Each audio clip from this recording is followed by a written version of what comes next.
Hello ഉണ്ടാസ്വാ sorry കൊടുക്ക സാറേ സാറേ ഫോൺ. സാർ എന്റെ പേര് രാമകൃഷ്ണൻ. നല്ല പേര്. പേര് പറയാനാ വിളിച്ചേ? ഞങ്ങള് കുറച്ചുനാളെ സ്ഥലത്തുണ്ടാവില്ല, വീട് പൂട്ടി പോവാ. നിങ്ങൾ വീട് പൂട്ടി പോണ്ടതിന് ഞാനെന്ത് ചെയ്യാനാ?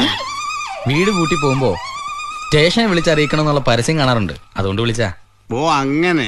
അഡ്രസ് പറ. Flat number 12B. ഒരു മിനിറ്റ്, ഞാനൊന്ന് എഴുതിക്കോട്ടെ. സാർ ചോദിച്ചോ, ഞാൻ എഴുതിക്കോളാം. Flat number 12B. Flat number 12B. Sky line. Sky line. Mavelipuram colony. Mavelipuram colony. സാറേ കറക്റ്റ് സ്പോട്ട് ഒന്ന് വെച്ചാ. കുരിശുപള്ളിക്കപ്പുറം. കുരിശുപള്ളിക്കപ്പുറം. അപ്പൊ ഒരു മാസം അവിടെ ആരും ഉണ്ടാവില്ല. ഒരു മാസം അമ്മടെ പുളുസോ. ഓക്കെ, ഞാൻ നോക്കിക്കോളാം. തുറപ്പാ, നീയാണല്ലേ ഇത് എഴുതിയത്? നീ ഒന്നും മനസ്സിൽ വെച്ചേക്കല്ലേ? മാച്ചോളാ. എനിക്ക് എഴുതാനല്ലേ സാറേ അറിയൂ, വായിക്കാൻ അറിയില്ലല്ലോ. പാവം, എല്ലാ കഴിവും കൂടി ദൈവം ഒരാൾക്ക് കൊടുക്കൂലല്ലോ. മണ്ടൻ. അല്ല, വായിക്കാൻ അറിയാൻ പാടില്ല, ഞാനൊരു മണ്ടനാന്ന് പറഞ്ഞതാ സാറേ.